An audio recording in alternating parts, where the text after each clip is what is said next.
You are watching Grace Television.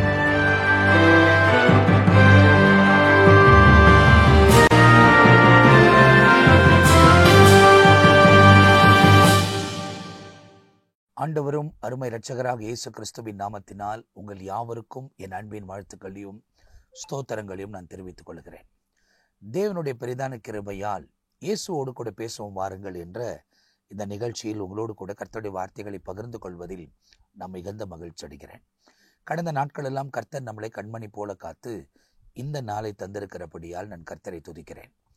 இதுவரை நம்மை ஆசீர்வதித்து இன்னொரு புதிய நாளுக்குள்ள கர்த்தர் நம்மை நடத்தி இருக்கிறார். இந்த மார்ச் மாசத்தில் தொடர்ந்து முன்னேறி கடந்து போவதற்கு தேவன் நமக்கு உதவி செய்திருக்கிறார்.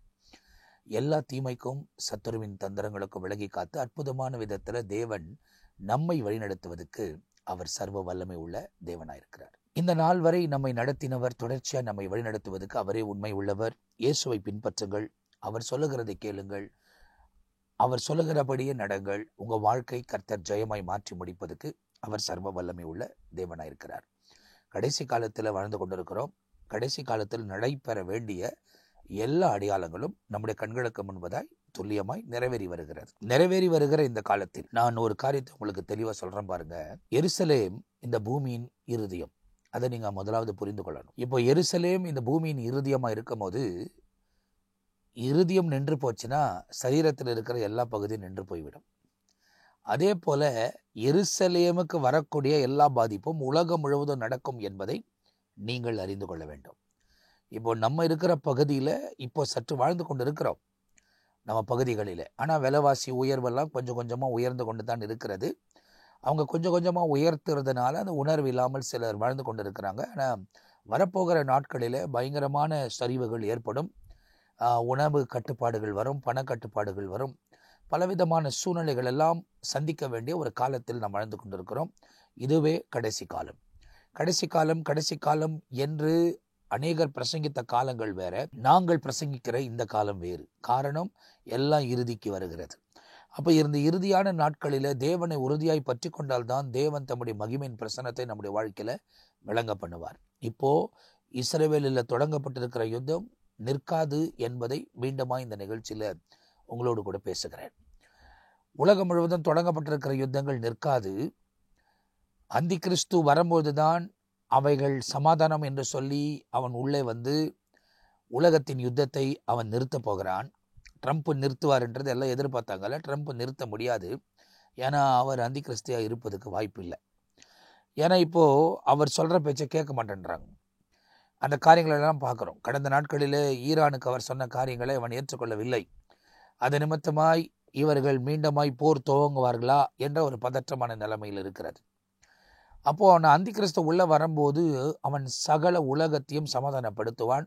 அவன் வார்த்தைக்கு அவர்கள் செவி கொடுப்பார்கள். ஆனா அவன் இந்த உலகத்துக்குள் வரும்போது நாம் இந்த உலகத்திலிருந்து எடுத்துக்கொள்ளப்பட போகிறோம்.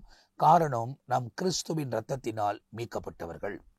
இயேசு கிறிஸ்து இரத்தத்தினால் மீட்கப்பட்ட நாம் இரத்தத்தில் மீட்கப்பட்ட அனுபவத்தோடு கூட அவர் சமூகத்தில் போய் நிற்கக்கூடியவர்களாய் நாம் காணப்பட வேண்டும். அதுக்கு கிறிஸ்துவுக்குள் நாம் வாழ்ந்திருக்க வேண்டும். வேதத்தில் எதை குறித்தும் மேன்மை பாராட்டாமல் தேவனுக்கு ஏற்ற ஒரு வாழ்க்கை இந்த உலகத்தில் வாழும்போது ஆண்டவர் தம்முடைய பிரசன்னத்தையும் மகிமையையும் நம்முடைய வாழ்க்கையில விளங்க பண்ணுவார். இந்த காலையில ஒரு வசனத்தை உங்களுக்கு காண்பிக்கிற பாருங்க. இதை மார்க் எழுதுகிறார் 13ஆம் அதிகாரத்துல 1-2 வசனத்துல அவர் இப்படி சொல்லுகிறார். என்ன சொல்றார் அப்படின்னாக்கா, then as he went out of the temple, one of his disciples said to him, Teacher, see what manner of stones and what buildings are here. And Jesus answered and said to him, Do not see these great buildings. Not one stone shall be left upon another that shall not be thrown down என்பதா சொல்லப்பட்டிருக்கிறது. அவர் உள்ளே போய் வெளியே வந்த அந்த ஆலயத்தை குறித்து சீடர்கள் பேசுகிறார்கள். இந்த கல்லெல்லாம் எப்படி வைத்து கட்டப்பட்டிருக்கிறது பாருங்கள் என்று இயேசுக்கு காண்பிக்கிறாங்க. அப்படி காண்பிக்கும் போது இயேசு சொல்லுகிறார், உலகத்தில் இருக்கிற இந்த கட்டடங்களை குறித்து மேன்மை பாராட்டாதீங்க. இவைகள் ஒரு கல்லின் மீது ஒரு கல் இல்லாதபடிக்கு இடிக்கப்படும். அப்படியானால் கடைசி கால திருசபைக்காக வருகிற ஆண்டவர் கட்டடங்களுக்காக அல்ல, நமக்காகவே வருகிறார் என்பதை நாம் தெளிவாய் அறிந்து கொள்ள வேண்டும். எனவே கடந்த நாள் முழுவதும் ஆண்டவர் நம்மளை பாதுகாத்து நடத்தினார். இந்த புதிய நாளுக்குள்ள கர்த்தர் நம்மை நடத்தி இருக்கிறார். உலகத்தில் உள்ள எந்த காரியத்துக்கும் மேன்மை பாராட்டாதீங்க. எல்லாம் அழிஞ்சு போகிறது தான். நம்மளை சுற்றி இருக்கிறதும் அழிஞ்சு போயிடும், நம்ம மேலே இருக்கிறதும் அழிஞ்சு போயிடும், நாமளே அழிந்து போயிடுவோம் தான். இந்த மாம்சமானது மண்ணுக்கு திரும்ப வேண்டியது தான். நம்முடைய ஆத்துமா தான் அது தேவனோடு கூட இருப்பதா இல்லை நரகத்தில் தள்ளப்படுவதா என்பதை நாம் வாழ்கிற வாழ்க்கையை பொறுத்தது. அப்போ நமக்கு நன்மையும் தீமையும் அறியத்தக்க அந்த தருணத்தை தேவன் நமக்கு தந்திருக்கிறார்.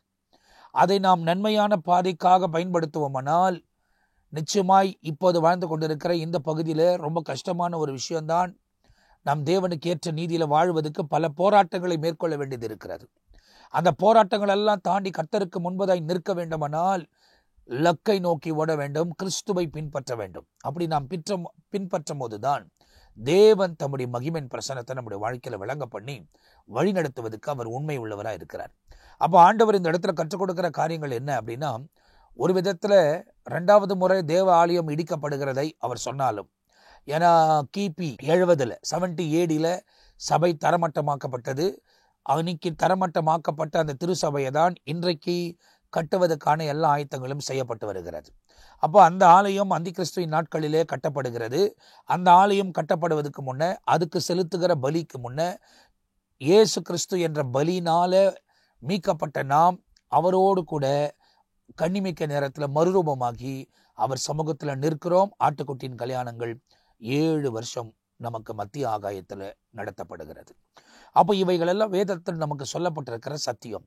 நாம் தேவனுடைய ராஜ்யத்தின் நீதியை தேடும் போது இவைகளெல்லாம் நமக்கு கூட சேர்த்து கொடுக்கப்படும் என்பதை நீங்கள் தெளிவாக அறிந்து கொள்ள வேண்டும். தேவனுக்கேற்ற ஒரு வாழ்க்கை, தேவனுக்கேற்ற ஒரு நீதி, தேவனுக்கேற்ற ஒரு பரிசுத்தத்தில் நாம் வாழும்போது ஆண்டவர் தம்முடைய பிரசன்னத்தையும் மகிமையையும் நம்முடைய வாழ்க்கையில தொடர்ந்து விளங்க பண்ணி வழிநடத்துவதற்கு அவர் உண்மை உள்ளவராய் இருக்கிறார்.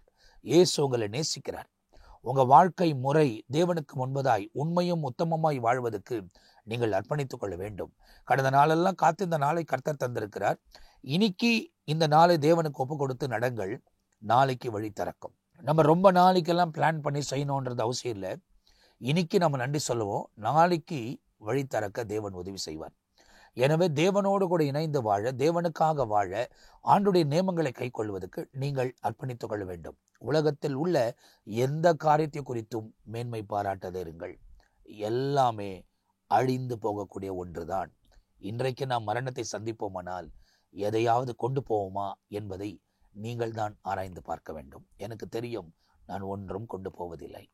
அதனால் எதற்காக இந்த உலகத்தின் காரியத்தில் மேன்மை பாராட்ட வேண்டும்?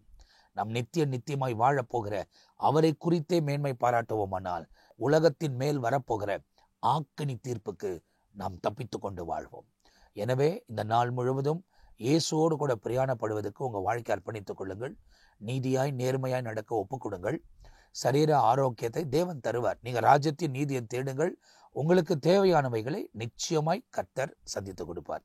என பைபிளில் இயேசு சொல்லுகிறார், ஆகாயத்தின் பறவைகளை பாருங்கள், அவைகள் விதைப்பதும் இல்லை, அறுப்பதும் இல்லை, அவைகளையே பரமபிதா போஷிக்கிறார். ஆனால் அவைகளை பார்க்கிலும் நீங்கள் விசேஷத்தவர்கள் அல்லவா என்று எழுதப்பட்டிருக்கிறது. நம்மை ஒரு நாளும் கைவிட மாட்டார். கூப்பிடுகிற யாவருக்கும் அவர் பதில் கொடுக்க சர்வ வல்லமை உள்ள தேவனா இருக்கிறார். அவரை பற்றி கொள்ளுங்கள், அவரோடு கூட நடங்கள். இயேசு உங்க வாழ்க்கையில மேன்மையான காரியங்களை செய்வார். இந்த காலையில நீங்கள் தேவனுக்கு ஒப்பு கொடுப்பீர்களானால் அவர் உங்களை பொறுப்படுத்தி இந்த நாள் முழுவதும் நடத்துவதற்கு அவர் சர்வ வல்லமை உள்ள தேவனா இருக்கிறார். நான் உங்களுக்காக ஜெபிக்க போகிறேன். என்னோடு கூட இணைந்து நீங்களும் ஜெபியுங்கள். நாம் ஜெபிக்கலாம். நல்ல பிதாவே, நன்றி நிறைந்த இருதயத்தோடு நான் துதிக்கிறேன், நம்ம ஸ்தோத்திரிக்கிறேன். இந்த காலையில் இந்த நிகழ்ச்சியை பார்க்கிற ஒவ்வொருவரையும் தேவன் வழி நடத்துவீராக. தீமைக்கும் சத்துருவின் திட்டங்களுக்கும் அந்தகாரின் ஆதிக்கங்களுக்கு விலகி காத்து நன்மையான பாதைகளில் தொடர்ந்து முன்னேறி கடந்து போக உதவி செய்ய வேண்டுமா நான் ஜெபிக்கிறேன். தீமைக்கும் சத்துருவின் திட்டங்களுக்கு விலகி காத்துக் கொள்ளுங்க. அற்புதமான பாதையில் நடத்துங்க. இன்னைக்கு அவர்கள் ஒப்புவிக்கிற ஒவ்வொருவரையும் பொறுப்பெடுத்து தெளிவான பாதையில் நடத்துங்க. பாவத்தை மேற்கொள்ள உதவி செய்யுங்க. இருளில முழுகி போகாமல் அந்த இருளான இடங்களில வெளிச்சமாய் இவர்கள் ஒழிக்க கர்த்தர் உதவி செய்ய வேண்டுமா நான் ஜெபிக்கிறேன். இவர்கள் உம்மை தேட உம்முடைய வழியில நடக்க அர்ப்பணிக்கிறபடியால் இவங்க சரீரத்தில் ஆரோக்கியம் இயேசுவின் நாமத்தில் எப்போது நீடிக்கட்டும். உணவு சந்திக்கப்படட்டும், உடை சந்திக்கப்படட்டும், போகும்போதும் வரும்போதும் பாதுகாத்து கொள்ளும். கையிட்டு செய்கிற காரியங்களை ஆசீர்வதியும். எடுக்கிற முயற்சிகளை வாய்க்க பண்ணும். படிக்கிறவர்களுக்கு நல்ல ஞானத்தை தந்து ஞாபக சக்தி கொடுத்து படிக்கிற காரியங்கள் கவனத்தில் தங்க உதவி செய்யும். உங்க நாமத்தை மகிமைப்படுத்த உயர்த்த கிருபை தாங்க. உங்க திருக்கரத்துல திருப்பிரசனத்துல ஒவ்வொருவரையும் அர்ப்பணிக்கிறேன். நீரை வழி நடத்துங்க, பொறுப்படுத்திக் கொள்ளுங்க. இந்த நாள் முழுவதும் ஆவியானவர் உங்களோடு கூட இருந்து தெளிவான பாதையில் வழிநடத்த வேண்டுமா நாங்கள் ஜெபிக்கிறோம். எல்லாவற்றையும் உங்கள் திருப்பாதத்தில் சமர்ப்பிக்கிறோம். பொறுப்படுத்திக் கொள்ளும், வழிநடத்துங்க. உங்கள் நாமம் மகிமைப்படட்டும். இயேசு கிறிஸ்துவின் நாமத்தில் ஜெபிக்கிற ஜீவனுள்ள நல்ல பிதாவே, ஆமேன், ஆமேன். பிரியமானவர்களே, தேவனோடு இணைந்து வாழுங்க. அவர் உங்கள் வாழ்க்கையில் மேன்மையான காரியங்களை செய்வார். அவரை உறுதியாய் பற்றிக் கொள்ளுங்க. அவர் உங்கள் வாழ்க்கையில் அற்புதங்களை செய்வார். நீங்கள் அப்படி நடக்கும் போது ஆண்டவர் மேன்மையான காரியங்களை செய்வார். தொடர்ந்து இயேசுவோடு கூட பேசுவோம் வாருங்கள். இந்த நிகழ்ச்சியில் தொடர்ந்து ஒவ்வொரு நாள் காலையிலும் மற்றவங்களுக்கு ஷேர் பண்ணுங்க. வசனங்களை பார்க்கட்டும். தேவனோடு இணைந்திருங்க. இயேசு உங்கள் வாழ்க்கையில் மேன்மையான காரியங்களை செய்வார். அடுத்த பகுதியில் உங்களை சந்திக்கிற வரை இப்போது நான் உங்ககிட்ட விடை பெறுகிறேன். கர்த்தர் உங்களை ஆசீர்வதிப்பாராக. ஆமேன், ஆமேன்.